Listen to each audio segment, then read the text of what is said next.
জীবন ধারণ অর্থের জন্য নয়। তাই বলছি, শুধু বাসা বানাতে থাকবেন না,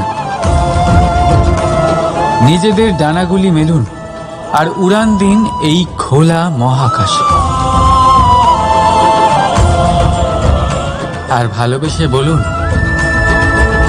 রাধা রাধা। একটি পিঁপড়ের আয়ু অত্যন্ত কম হয়, 2 দিন বা খুব বেশি হলেও 1 সপ্তাহ, ব্যাস। কত কম ভোজনের দরকার পড়ে ওদের, কিন্তু তাও সে চলতে থাকে, কর্ম করতেই থাকে। আগামী প্রজন্মের স্বাচ্ছন্দ্যের জন্য কখনো থেমো না, কর্ম করে যাও, চলতেই থাকো। কিছু না পেলেও পথ চলায় পারদর্শী হয়ে উঠবে, লক্ষ্যে না পৌঁছলেও একজন ভালো যাত্রী হতে পারবে। তাই ভালোবেসে বলো, রাধা রাধা। বাল্যকাল থেকে অনেক ধাঁধার সমাধান করেছেন আপনি, তাই তো? তাহলে আজ আরেকটার সমাধান করুন।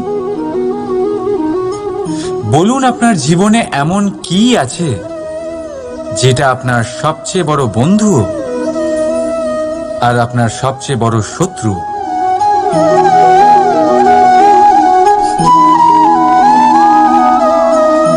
বুঝদারের জন্য ইশারাই যথেষ্ট। ঠিক ধরেছেন আপনি। সেই বস্তু হলো সময়। কেন কেন সময় আপনার সবচেয়ে বড় বন্ধু আর সময়ই আপনার সবচেয়ে বড় শত্রু?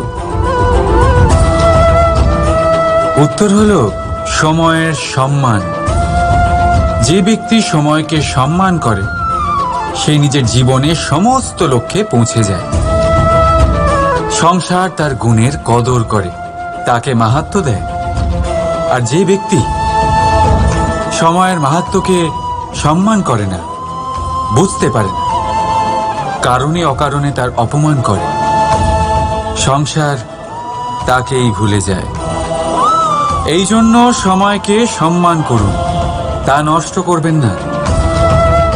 কারণ ভালো সময় এই সংসারকে দেখাবে আপনার বাস্তবিক রূপ, কিন্তু খারাপ সময় আপনাকে দেখাবে এই সংসারের বাস্তবিক রূপ। তাই ভালোবেসে বলুন, রাধা রাধা। জীব জন্মগ্রহণ করে আর তার সাথেই সজাগ হয়ে ওঠে তার স্মৃতি। স্মৃতি বড়ই শক্তিশালী, তা থেকে হয় বিচিত্র অনুভূতি। সব সময় আপনার সাথে থাকে। আপনার সাথে যা যা ঘটে সেটা কোথাও না কোথাও কোনো এক স্থানে সঞ্চিত থাকে। কিন্তু কখনো কখনো আমরা ভুলে যাই যে এই স্মৃতি আমাদেরই। তাই এর মধ্যে আমরা কি রাখবো আর কি মুছে দেব তা আমাদের ওপরই নির্ভরশীল। এই জীবনে আমাদের কি মনে রাখা উচিত? সুখ, আনন্দের মুহূর্ত, সেই মুহূর্ত যেখানে আমরা উপকৃত হয়েছি, সেই মুহূর্ত আমাদের ওপর নির্ভর করে। এই জীবনে সবকিছু ভুলে যান, কিন্তু এই কথা অবশ্যই মনে রাখবেন, যে কথা ভোলার তা মনে থাকে তাই বিবাদ বাঁধে। তাই ভালোবেসে বলুন, রাধা রাধা। কখনো বটবৃক্ষ দেখেছেন? কি বিশালাকায় হয়। কখনো কখনো ভয় করে যে এই ভারী ডালগুলির ভার এই বৃক্ষ বহন করতে পারবে তো। ভয় করে এই বৃক্ষ ভেঙে না পড়ে যায়।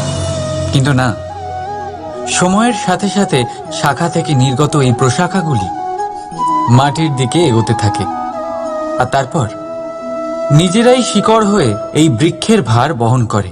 ঠিক একই রকম ভাবে যারা পরোপকার করেন, সৎ কর্ম করেন, তাদের নিজের কথা চিন্তা করার কোনো প্রয়োজন নেই, কারণ তাদের কর্ম ঢাল হয়ে তাদের রক্ষা করে। এই জন্য জীবনে অবলম্বন নয়, কর্মের চিন্তা করুন। রাধা রাধা। এই প্রকৃতি সকল জীবের সৃষ্টি করেছে, ক্ষুধার প্রবৃত্তির জন্য সকলকে উদর দিয়েছে, আর ব্যবস্থাও করেছে যাতে সকলে পরিশ্রম করে ক্ষুধা নিবারণ করতে পারে, তাই না? আর সংসারের সকল জীবের মধ্যে মানুষই সেই প্রাণী যারা ধন ও মুদ্রার আবিষ্কার করেছে, ধন অর্জন করতে শিখেছে। তবে আশ্চর্যের বিষয় হলো এই যে সেই মানুষই কখনো নিজের পেট ভরাতে পারে না। কেন? এর কারণ হলো লোভ। এই সংসারে যে কোনো প্রাণী, তা সে শাকাহারী হোক বা মাংসাশী, সেইটুকুই স্বীকার করে যাতে সে বাঁচতে পারে। গুরুত্বপূর্ণ শিক্ষক কে? তাহলে কেউ বলবেন মা, কারণ এই সংসারে মায়ের থেকে বেশি শিক্ষা আর কে দিতে পারেন।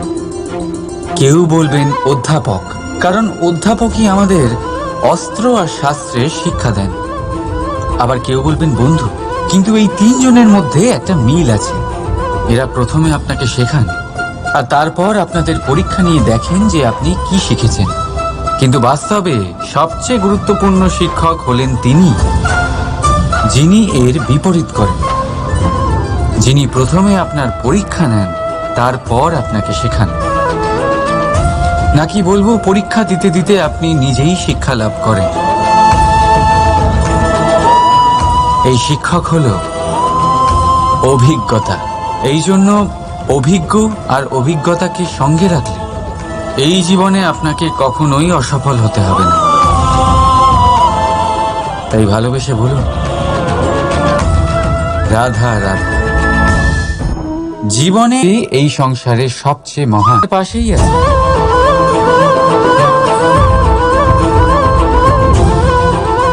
বলুন তো কে? যদি কেউ আপনার জীবন বদলাতে পারে তবে তাকে আয়নায় দেখুন। বিশ্বাস নয়, আত্মবিশ্বাসের হাত ধরুন। আপনার সমস্যা আপনা থেকেই দূর হয়ে যাবে। তাই ভালোবেসে বলুন, রাধা রাধা। জীবনে কিছু করে দেখাতে হলে আকাশের সেই সীমা ছুঁতে হবে যে সীমা ছোঁয়ার কথা আপনি কখনো ভাবতেও পারেন না। তাহলে নিজের মধ্যে যা আপনি কখনো করতে পারবেন না। দ্বিতীয়, সাহস। সমস্যার সমাধান করার ক্ষমতা, এটা আপনার দ্বারা তাই করাতে পারে রাধা। স্বপ্ন আর লক্ষ্য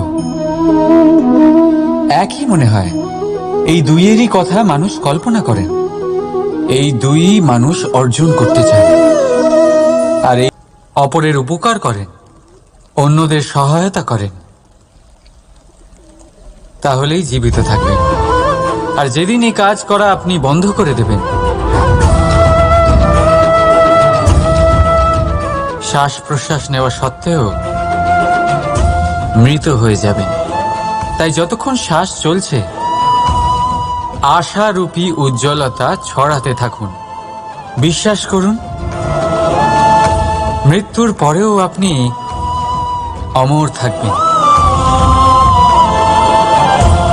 তাই ভালোবেসে বলুন, রাধা রাধা। যবে থেকে জীব প্রাণের অস্তিত্ব পেয়েছে, তবে থেকেই আরো একটি শব্দ জন্ম লাভ করেছে, সংঘর্ষ। জন্মলগ্ন থেকেই মানুষকে বাঁচার জন্য সংঘর্ষ করে যেতে হয়। কখনো নিজের লক্ষ্যে পৌঁছবার জন্য সংঘর্ষ করতে হয়, আর কখনো যা পেয়েছেন তাকে রক্ষার জন্য সংঘর্ষ করতে হয়। কিন্তু প্রত্যেকে একই অভিযোগ করে যে সংঘর্ষ করার সময় ভীষণ কষ্ট হয়। আপনি যোদ্ধা হলে প্রহার আপনাকে সহ্য করতেই হবে। সাঁতার শিখতে হলে জলে আপনাকে প্রবেশ করতেই হবে। পায়ের তলায় তাদেরই কড়া পড়ে যারা রোজ হাঁটেন, আর যারা হাঁটেন তারা নিজেদের লক্ষ্যে অবশ্যই পৌঁছন। তাই মনে রাখবেন, জীবন ততক্ষণই আছে যতক্ষণ, আর যে জল এই পাত্রের বাইরে উতলে পড়ে তা হলো অভিমান, যা বাইরের উত্তাপে বাষ্প হয়ে উবে যায়। সর্বদা মনে রাখবেন, আত্মসম্মান আপনাকে দৃঢ় করে, আপনাকে শক্তি প্রদান করে, আর অভিমান আপনাকে দুর্বল করে দেয়। তাহলে কি হতে চান আপনি? আত্মসম্মানী নাকি অভিমানী? সিদ্ধান্ত আপনার। রাধা। কথায় বলা হয়, জীবনে ভালোবাসাই হলো সুখের মূল। এটা সত্য। এবার প্রশ্ন হলো এটাই যে এই ভালোবাসা কার সাথে করা উচিত। যদি আপনি কিছুক্ষণের জন্য সুখ পেতে চান, তাহলে ভালোবাসুন নিজের রুচি মতো। যদি আপনি কিছুদিনের জন্য সুখ পেতে চান, ভালোবাসুন নিজের বন্ধুদের। যদি আপনি কয়েক মাসের জন্য, কয়েক বছর বা অনেক বছরের জন্য সুখী হতে চান, তাহলে ভালোবাসুন নিজের পরিবারকে, মাতা পিতা, নিজের সন্তান, স্বামী স্ত্রী, নিজের আত্মীয়দের। কিন্তু যদি আপনি চিরকালের জন্য সুখী হতে চান, তাহলে ভালোবাসতে হবে শুধু নিজের কর্মগুলিকে। কারণ সম্পর্ক যেমনই হোক না কেন, কখনো না কখনো ভেঙে যাবেই। এই সংসার হলো এমনই যে যাদের সঙ্গ আমরা পাই, তাদের সঙ্গ একদিন ত্যাগ করতে হয়। শুধু কর্মই হলো এমন এক সঙ্গ যা কখনো আপনাকে ত্যাগ করবে না। আপনার মৃত্যুর পরেও এই কর্ম আপনাকে বাঁচিয়ে রাখবে। তাই সবসময় মনে রাখবেন, এই কর্ম ধর্ম মনে করে পালন করা উচিত। জীবনের শেষ মুহূর্ত পর্যন্ত কর্ম। কিছু পাখিদের লক্ষ্য করি আমি, জীবন ভোর বাসা বানাতে থাকে।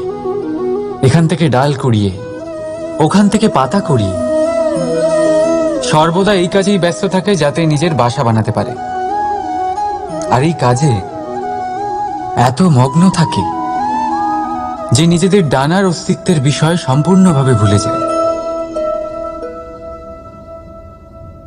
ভুলে যায় যে তাদের কাছে এক বিশাল আকাশও আছে ওড়ার জন্য।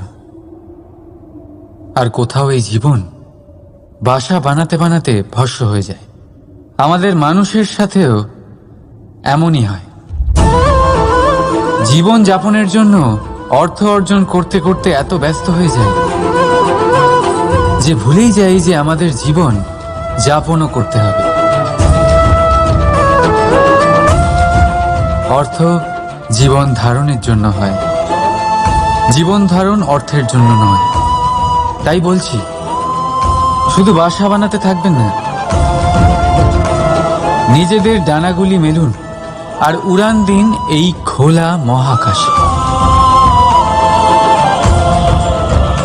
আর ভালোবেসে বলুন, রাধা রাধা।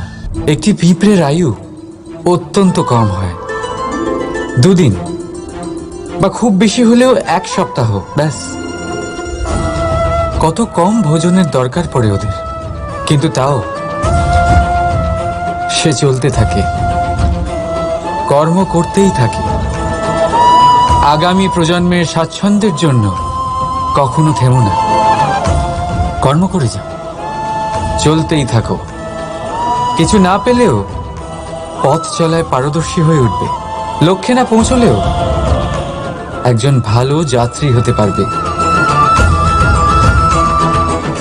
তাই ভালোবেসে বলো, রাধা রাধা।